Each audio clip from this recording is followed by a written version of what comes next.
Hello, good morning students. आज हम जो है कक्षा 8वीं में एक बार फिर से संस्कृत विषय में 21 पाठ पढ़ने के लिए जा रहे हैं, जिसका नाम है नर्मदा।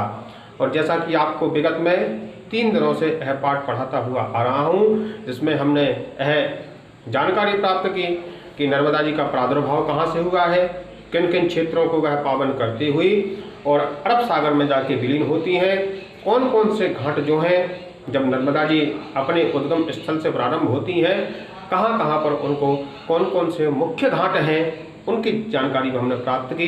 तो आइए आज पुनः हम मां नर्मदा की ओर चलते हैं। ततः मंडन मिश्रेण, चलिए यहाँ से प्रारंभ करते हैं। ततो वेगवती एषा तरंगिणी, ततो यानी इसके बाद में, एषा वेगवती यानी इनका जो बहाव है, जो वेग है बहुत ही तेज हो जाता है। और ओमकारेश्वर नगरम स्पृशति, जैसे मैंने आपको पहले ही बताया है, एक बार पुनः बता रहा हूँ कि है ओमकारेश्वर नगर में प्रवेश करती हैं। अत्र अमलेश्वर नाम ज्योतिर्लिंगम, यहाँ पर अमलेश्वर नाम का ज्योतिर्लिंग है। सामाराधयंतीम, उसकी आराधना करते हुए ओमकार इव आकृतिम धारयति, वहाँ पर जाकर के मां नर्मदा की जो आकृति है वह ओमकार के समान हो जाती है। आपने ओम देखा होगा, ओम की आकृति कैसी है, इस तरह से ओम की आकृति है। किस तरह से ओम की आकृति होती है, इस तरह से ओम की आकृति होती है। तो आप लोग जब जब ओमकारेश्वर में जाएंगे तो इस तरह से देखेंगे कि मां नर्मदा की वहां पर जो आकृति है वह ओम की हो गई है। तो अद्यैव आद्य शंकराचार्यस्य गुरोः गोविंद पादाचार्यस्य पवित्र स्थानम अप्यस्थि, यहीं पर आद्य गुरु शंकराचार्य के जो गुरु हैं जिनका नाम है गोविंद पादाचार्य, उनका स्थान भी यहीं पर विद्यमान है। ततः मंडन मिश्रेण मंडितम मंडलेश्वर नगरम अपि एषा मंडयति, इसके बाद में जो मंडल मिश्र के द्वारा जो नगर है, जो मंडित किया है मंडन मिश्र ने, वह नगर कैसा है। महेश मंडलेश्वर नगरात महाराज्ञा अहिल्याया सेविते, वहाँ पर जो है महारानी अहिल्या रहती हैं। और माहिष्मती नगरे अस्याहा अति विस्तृत रूपम दृश्यते, जो माहिष्मती नगर है और ऐसा पुराणों में वर्णन आता है, हमको लेख प्राप्त होता है कि जो माहिष्मती नगरी है इसको मैं दानवों ने बसाया था। और आप लोगों ने जो बाहुबली मूवी आई थी उसमें आपने जो फर्स्ट डायलॉग होगा सुनो, जय माहिष्मती, ये सुना था कि नहीं सुना, जिसमें बाहुबली, भल्ला, कटप्पा कौन कौन थे, आप जैसे देखते हो, सब बच्चे हो। तो माहिष्मती नगरी, माहिष्मती नगर में अस्याह यानी इसका अति विस्तृतम रूपम दृश्यते, बहुत ही विस्तार यानी बहुत ही अच्छा स्वरूप दिखाई देता है। किसका दिखाई देता है, मां नर्मदा का। यानी महेश्वर में जाकर के, जैसे हम यहाँ पर देख रहे हैं, कहीं कहीं पर जो है एकदम नर्मदा जी संकीर्ण हो गई हैं, छोटी हो गई हैं कि उनको आप पैर पार कर सकते हैं, लेकिन कहीं पर जाकर के ऐसा विशाल रूप हो गया है, ऐसा विशाल रूप हो गया है कि वह हमसे देखते ही बनता है। तो अति विस्तृत रूपम दृश्यते, बहुत ही विस्तार वाला रूप दिखाई देता है। पश्चात इसके बाद में खल घाट शूलपाणेश्वरादीनि स्थानानि सिंचयन्ति, खल घाट शूलपाणेश्वर स्थानों को सिंचन करते हुए सा गुर्जार प्रांतस्य भृगुकच्छ नगर समीपे अरब सागर विलीयते, और वह गुजरात में जाकर के अरब सागर में विलीन हो जाती हैं।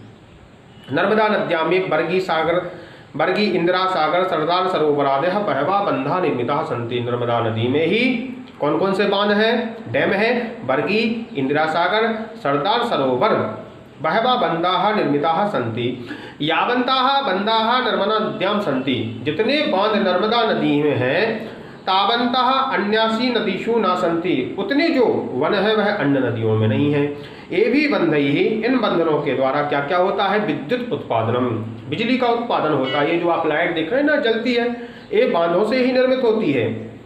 भूमि सेचनम, जो हमारी फसल होती है, शस्य होती है, उनके सिंचन के लिए जो है डैम होते हैं। जल परिवहनम, कुछ लोग जो है जल में जाके यात्रा करते हैं, कोई जहाज से जाता, कुछ लोग समुद्रों में घूमते हैं, कुछ लोग नदियों में घूमते हैं। तो अभयारण्य निर्माणम, और अच्छे अच्छे जो वन्य प्रदेश होते हैं उनका निर्माण होता है।